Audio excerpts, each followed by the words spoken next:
Деновиве комуналното јавно предпријатие Водовод работи на поставување нови канализацијски цевки во централниот дел на селото Тркање.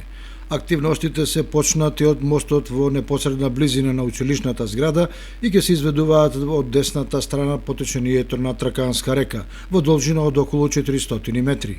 Новата канализацијска мрежа ќе прифати поголем дел од фекалните води од селото и ќе го спречи нивното излевање во Трканска река.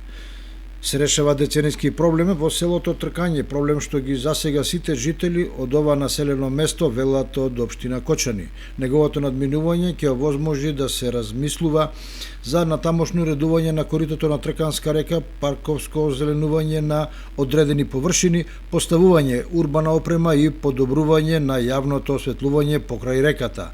Ја пренесува информативната служба изјавата на градоначалникот на општина Кочани Николчо Илиев. Според информациите на оперативните служби од Водовод, реконструкцијата на канализацијата во Тркање се очекува да заврши за неколку седмици. Средствата се обезбедени од буџетот на општина Кочани.